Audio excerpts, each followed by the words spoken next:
Oh, we've done it. We're still on the air. I used to think I would really hate podcasting, and now I wake up in the morning and I'm stoked. I'm like, we're gonna pod today. Yeah. Spatola's coming over. He's pumped to pod. I'm pumped to pod. 4:00. We're podding. We're pumped. He finally got me out of my house. Yeah. Well, Hermit. Well, today I think we got a sharp episode. We got a sharp cheddar episode. It's going to be cooking because we like to talk about a lot of our defeats on the road because generally they're funnier. Yeah. We kind of leave some of the victories off the table just because we don't want to sound like we're puffy chested or bragging or swinging our dicks around. So we're going to talk about which religion is best. Let's go there.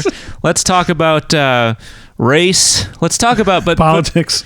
But in all seriousness, as we go down the avenue, let's talk about a few victories. So we did one of the coolest tours we've done last summer.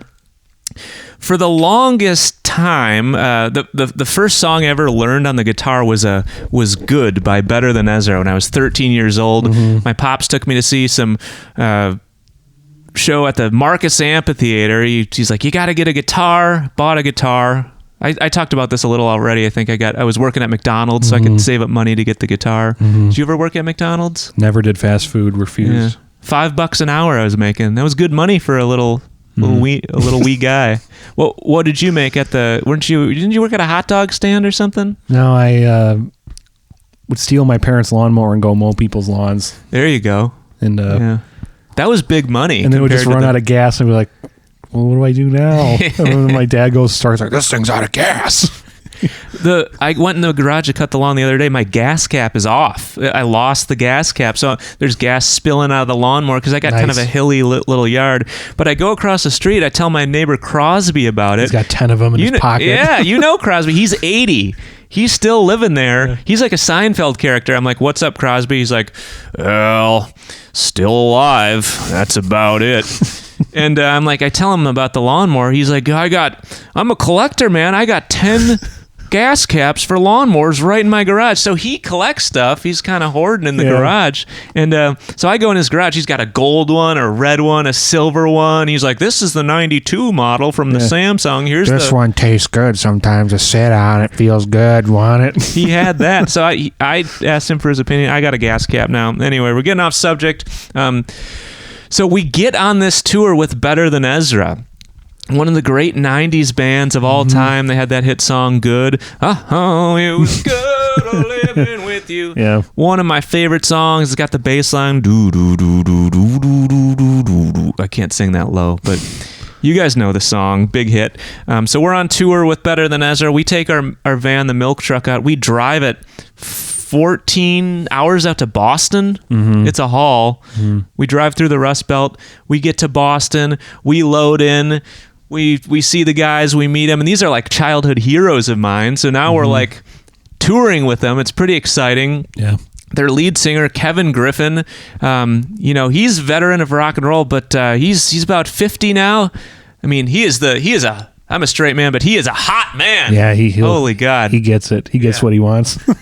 I mean, he is like the quintessential, like, handsome rock star. He has more charisma than anybody I've ever seen live. He's slinging jokes. Yeah, like he's very good comedian. at it. I mean, I've seen some great frontmen operate, but this guy is on another planet. Yeah. Like, he gets up there, he just takes total command of the room. Mm-hmm. I think he smashes a Red Bull before he goes on. I need to start doing that. Or a woman. He does something. Oh, boy.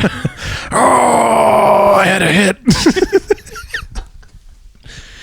We got to figure it out. I don't think we'll ever get on his level. But anyway, we get there. We meet the band. It's cool. He comes up to us. He asks Matt and I if we're a couple, to which you say, well, Kevin, the night is young. And but he's cool. The band's super sweet. They're accommodating. And then we play what's the venue called? Soundstage Boston? Something like that. No, Boston Rock Club. It was like U2 played there back in the day. Cars was one of the first places they played. Cars are from Boston. Yeah, it's a legendary club. There's like 800 people there probably. Yeah. Best sound check I've ever had in my life. The sound guy killed it. That guy was so on point. There was literally nothing wrong with the monitors or the sound or anything. It was just set and forget. The guy completely nailed it, and that's so rare. It took him 5 minutes to mix us. It usually takes an hour, and it's stressful, and that's like the part that makes me want to quit touring, is like sound checking with a new sound engineer every night. And we have kind of a weird rig. We're a duo. You're playing the drums. I have 3 guitar amps running at once. So there's only 5 lines. It should be easy, but it's like it's not a classic band setup with like bass, drums, guitar. So it freaks out sound engineers. Some guys go, "Oh my God. Oh no. Oh my God." Yeah. We've seen sound engineers have full panic attacks when they see our rig. Yeah. It's just like guitar, bass. It's like having 2 guitars, bass, and drums. I don't get it.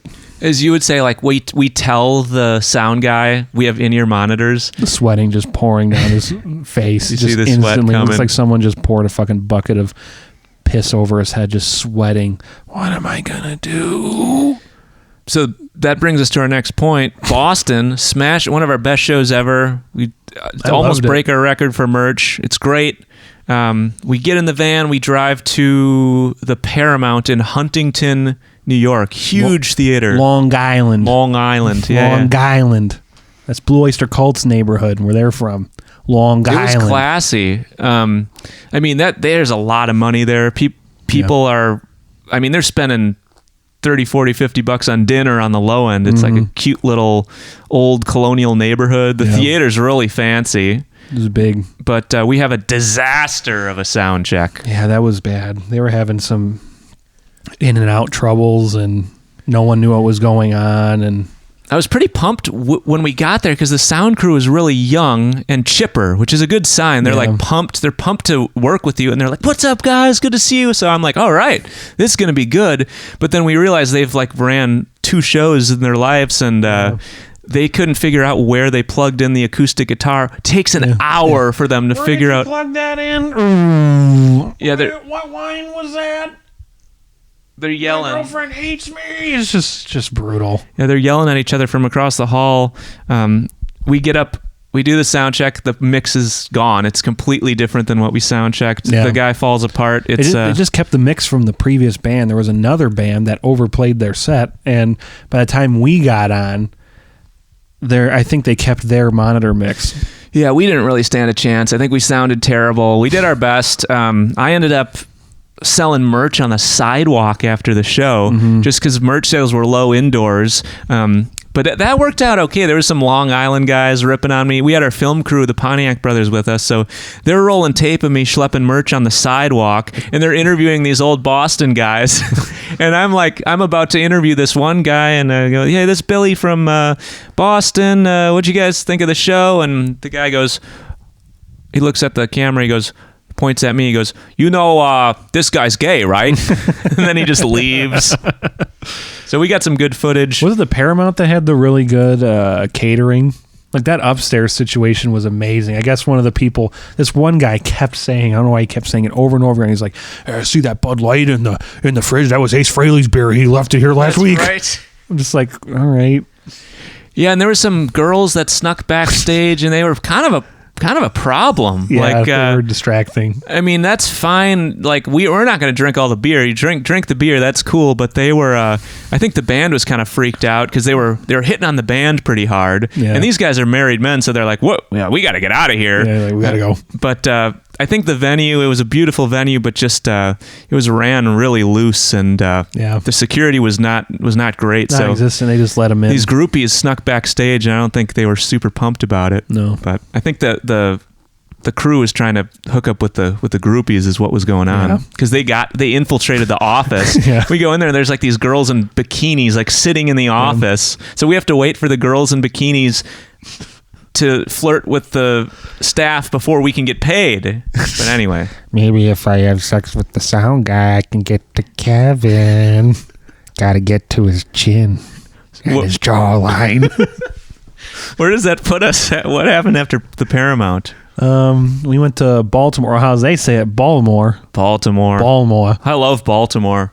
What a town. I feel like that's kind of like the Milwaukee of the East Coast. Am I wrong? Yeah, well, they could use some help. Yeah, it's definitely rough around the edges. There's a little bit of crime, no joke. But it's those blue collar towns, man. those are the best people. I feel like those are the people I relate to.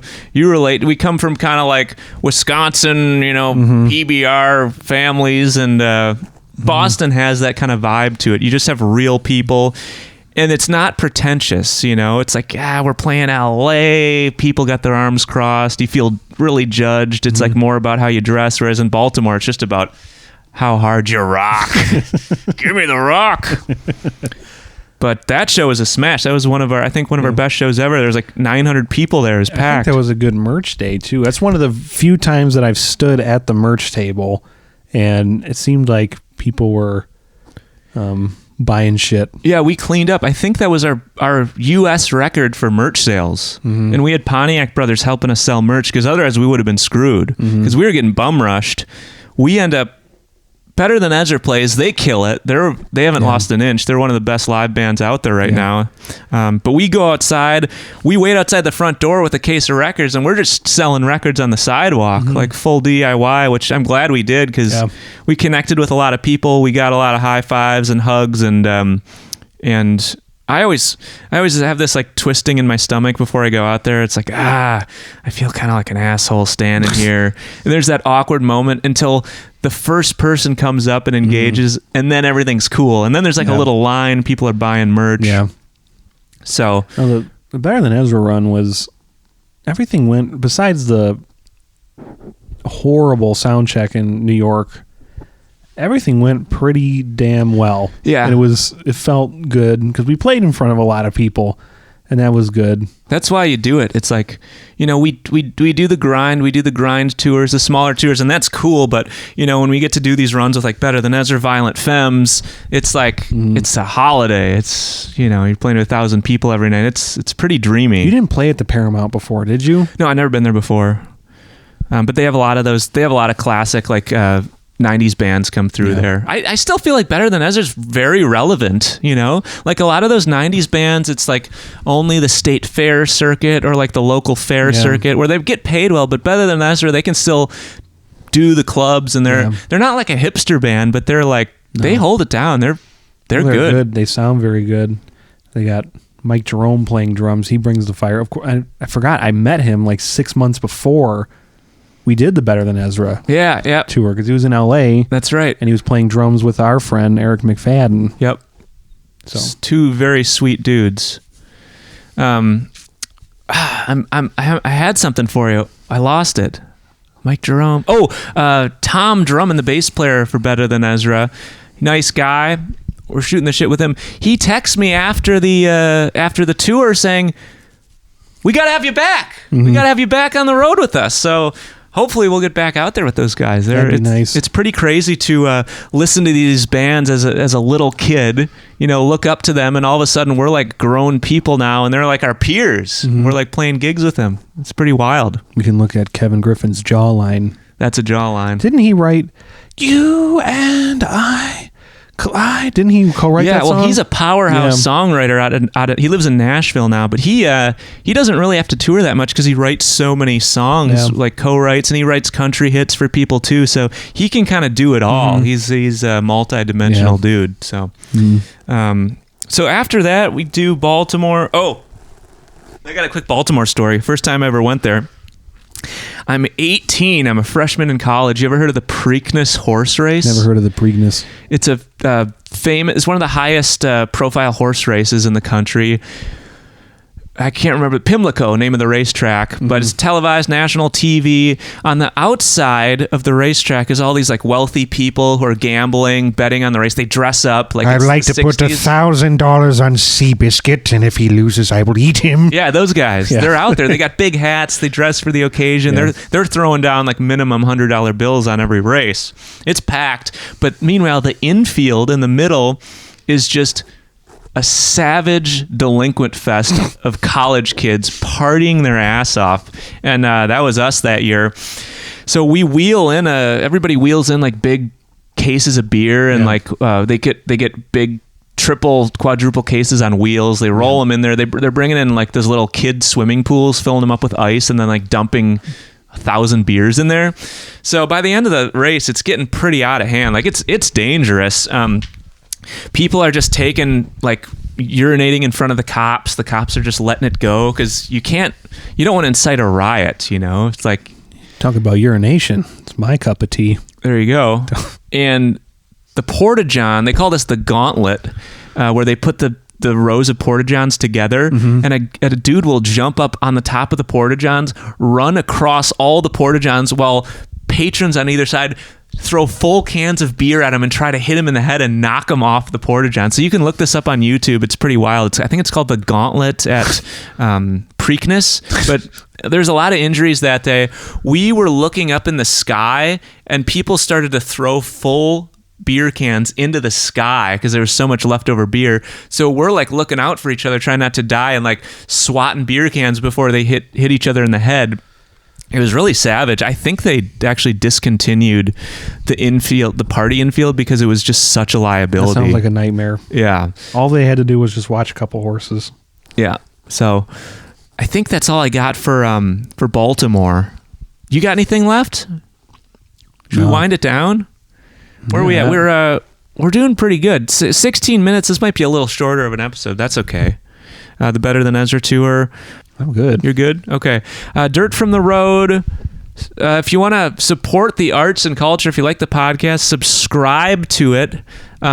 Spread the word to a pal who you think would like it, who's into traveling, who's into indie music, etc. Join the Patreon. It's like $5 a month. It's cheap. Patreon.com/Brett Newski, and then the numerical 1, Brett Newski 1. You got anything you want to plug? Spatola's got a studio in Milwaukee. He's a primo sound engineer if you want to record a record. But you can't be a jabroni. No, because I won't record you. And also, I'm doing an online show this Sunday, the 17th. It's at 1 p.m. U.S. Central Time, so I believe that's 8 p.m. for most of the European people. Tickets are at brettnewski.com. It's an all-request solo show, so you can request songs, you can ask questions, you can heckle me. Would be good to have you on board for that. That's all I got. Much love, much respect. Peace.